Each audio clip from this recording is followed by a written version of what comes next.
Okay, so in this video I'm going to show you how to potentially fix issues you might be having with Sky Q and potentially Vodafone broadband. Now I have seen this issue occurring in other broadband providers. I can only speak for Vodafone because that's my broadband provider, but I think it is prevalent across most third-party broadband providers and even Sky themselves. So what was happening is, as you can see there, connection to broadband router was always ticked, and connection to internet was ticking and crossing and ticking and crossing.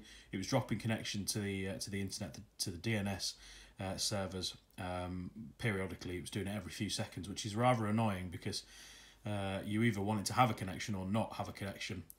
So what it was essentially doing was downloading in little spits and spats if you were downloading, and recordings were failing as well. I've since been told by Sky that that is due to that, because what it does is the box connects to the Sky servers to make sure it's authorized to record that program.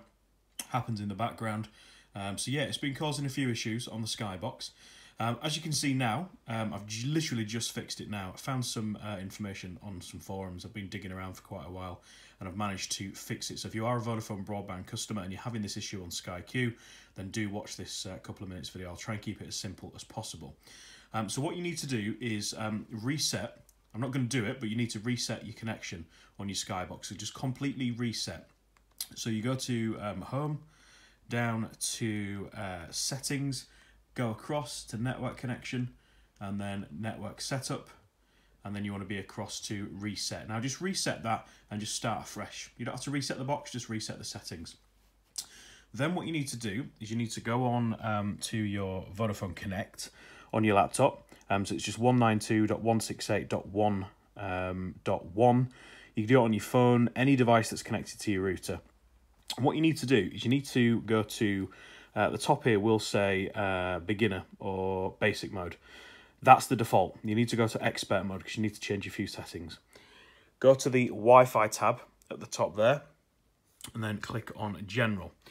Now most people will just have one Wi-Fi SSID, one Wi-Fi network going. You can actually split the SSID, which will split the 2.4 and the 5 gigahertz. You don't have to do that. You can do if you want. You don't have to do that. I find it easy just to leave it on one. So I've just got all of mine on Vodafone 2G here, but it does broadcast 5G as well. So just ignore this bit here. You don't need the main Wi-Fi. What we're concerned about is Wi-Fi 2. This will be by default on the Vodafone router. That will be unselected. So you need to select that and turn it on. Come up with a name for it. Essentially what you're doing here is you are creating a new Wi-Fi network. Now, this will work for other third-party broadband providers or people with routers that are able to transmit a second SSID.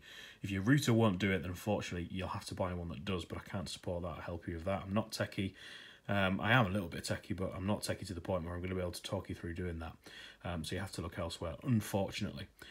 So I've set this SSID up. The SSID is essentially just the name that you see in the list when you search for Wi-Fi networks. Don't get too bogged down by that jargon. I've put an underscore at the top of the beginning of mine. That will make it appear at the top of any list, just so you can find it easy. I've just named mine SkyQ-priority. Doesn't really matter because we're going to hide that in a little bit. Broadcast SSID will automatically be switched on. Leave that on for now. So that will be green, just leave that on. You only want to broadcast on 2.4 gigahertz. You can have 5 gigahertz or 2.4 and 5. You just want 2.4 gigahertz because that is the frequency that your Skybox will connect to your router on.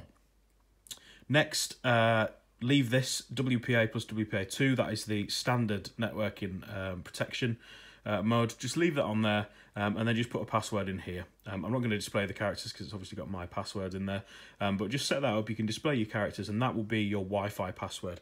So SSID is your Wi-Fi name and then Wi-Fi password is obviously your Wi-Fi password. So do all of that, set up your second Wi-Fi and then go back to your Sky Q box and then find that network. So I found Sky Q Priority, so that is the name of my network on here, Sky Q Priority. So I found that on my Sky Q box and I have connected to it. Now, connect to it and then go back on to here and where it says broadcast SSID, just untick that so it's not green. Essentially what that is doing is hiding that network from everybody else so nobody can connect to it. None of your neighbours can see it, nobody can try and join it. So it is a hidden network that your Sky Q is running on privately, essentially. Now, I still had the problem at this point of the connection to internet ticking on and crossing off and ticking on. So what I have to do is go down to where it says Advanced Settings here. Don't be scared of this. Just click on Advanced Settings. Now, you will see, you may see something different to this, but what you need to do essentially is just edit it. So you need to edit it so you can get the IP address, the subnet mask, the route of the DNS server. So we're not interested in the top three. We want the bottom one, the fourth one, DNS server. Now, that will have a load of different numbers in, like those numbers above it. What you need to do is just highlight each box individually and just type an 8 in there. So 8 in every single one. Leave the rest as they are. I don't want to change them. Go down to confirm. And then that has set your manual settings. What you'll find now is that it might drop connection for a couple of seconds, but it will come straight back on and you will be greeted with 2 ticks constantly and solidly. Now, what I did forget to tell you is when you hide the SSID, so when you turn that off like I have here to make the Wi-Fi network invisible, you might drop connection for a second. Don't worry, where it says connection to internet, it will come straight back on. It's literally a few seconds just while the SSID sorts itself out. So yeah, that is how you do it. I will put a full detailed description in the description of this video. Feel free to leave comments if you find that it works for you. If you find that it doesn't, please let me know. I'm not saying this will work for everybody, but I did find this from another Vodafone user written on a Sky forum buried deep somewhere, so I've managed to find it out and do a little video for you. As you can see now, on demand and everything pops up straight away. There's literally, you know, all that content at the top where it says Fortitude 3, that is all internet gathered. So if you didn't have internet, that wouldn't come up. And down to Catch Up TV, that all comes on super quick. And the pictures and the tiles load super quick as well, so you know that it's actually working. So I hope that helped. Like I say, feel free to get in touch, drop comments at the bottom, let me know what's worked for you. If it has, if it hasn't, be good to share ideas. But yeah, hopefully that's helped. Have a good day.